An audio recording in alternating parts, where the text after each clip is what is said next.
গোলাঘাটক গিলিবলৈ blue print তৈয়াৰ কৰা কোন এই দাৰুল ইছলাম?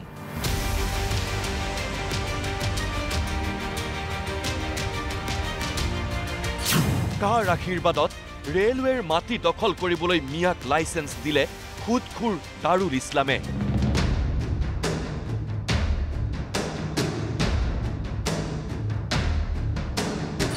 গোলাঘাট নগৰৰ উদয়নগৰ কেনেকৈ হলগৈ মিয়া বস্তি?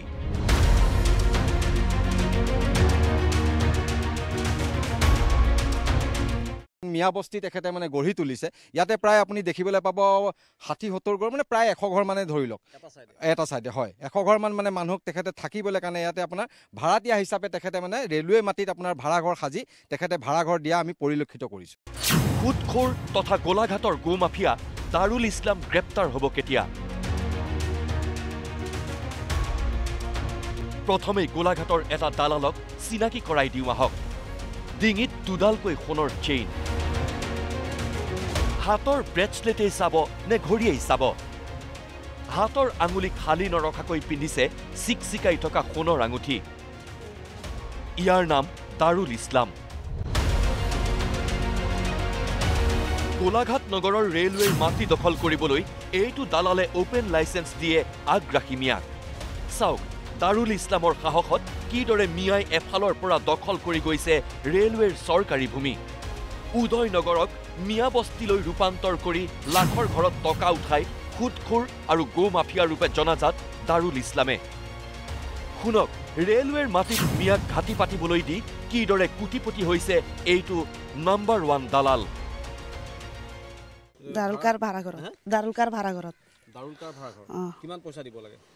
আমি 700কে ভাড়া দিওঁ। আমি বহুত বছৰ ধৰি আমি নগাঁৱৰ পৰা আহিছোঁ। এইটো ৰেলৱে মাটি, সিটো চাইডত পাট্টা মাটি অকণমান খালি এটা ৰুম এই দাৰুলকাই লয়। গোলাঘাট নগৰৰ মাজমজিয়াত মিয়া বস্তি সাজি অপৰাধৰ ৰম্যভূমিলৈ পৰিণত কৰা দাৰুল ইছলামক ঢুকিয়েই নাপায় ধৃতৰাষ্ট্ৰ গোলাঘাট আৰক্ষীয়ে। কিছুদিন পূৰ্বে মুখ্যমন্ত্ৰীৰ নিৰ্দেশত ৰাজ্যজুৰি চলা অপাৰেশ্যন খুদখোৰত জেললৈও গৈছিল এইটো দাৰুল ইছলাম। কিন্তু আৰক্ষীৰে থকা সনাপিটিকাৰ বাবেই ৰেলৱেৰ মাটি দখল কৰি মিয়া বস্তি সাজি প্ৰতিটো ভাড়াঘৰৰ পৰা টকা উঠাই থাকিবলৈ সাহস কৰি আহিছে দালাল দাৰুলে।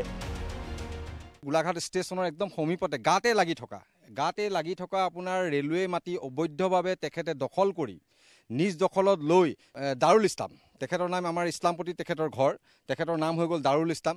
তেখেতে মানে এনেকুৱা আগতেও বহুত কুকৰ্মত তেখেত লিপ্ত হৈ আছে, আমি গম পাওঁ। আৰু তেখেত আজি মানে বেছি দিন হোৱাই নাই আপোনাৰ গোলাঘাট জেলৰ পৰা তেখেত ওলাই আহিছে। আৰু এইখিনিত আপোনাৰ উদয়নগৰৰ যিখিনি কাষত লাগি থকা ৰেলৱে প্লেটফৰ্ম আৰু উদয়নগৰৰ সোঁমাজত আপোনাৰ ৰেলৱে মাটি তেখেতে অবৈধভাৱে দখল কৰি তেখেতে ইয়াত মানে আপোনাৰ সন্দেহযুক্ত নাগৰিকক থাকিবলৈ কাৰণে এটা স্থাপন গঢ়ি তুলিছে। মুখ্যমন্ত্ৰীলৈ এখন পত্ৰও প্ৰেৰণ কৰিছোঁ। আৰু আমি ইয়াৰ সমান্তৰালকৈ আমি ক'বলৈ বিচাৰিছোঁ আমাৰ গোলাঘাট আপোনাৰ বিধায়িকা অজন্তা নেওগ বাইদেউলৈ, আপোনাৰ যিহেতু আপোনাৰ ঘৰৰ একদম নিচেই কাষতে লাগি আছে, এই বস্তুখিনিৰ ওপৰত আপুনি চকু দিয়ক অলপ। গোলাঘাট নগৰক গ্ৰাস কৰি পেলাবলৈ দাৰুল ইছলামৰ দৰে কোটিপতি খুদখোৰ আৰু গো মাফিয়াই মৰসাহ কৰা কাৰ্যৰ বিৰুদ্ধে ওলাই আহিল জাতীয় সংগ্ৰামী সেনা। অতি শীঘ্ৰে ৰেলৱেৰ মাটিত গঢ় লোৱা মিয়া বস্তি পুলিয়ে পোখাই উৎখাতৰ দাবী জাতীয় সংগঠনৰ। একে ৰাতিতে আপোনাৰ এটা মছজিদ বনাই দিব, তাৰপিছত মাদ্ৰাছা স্কুল বনাব।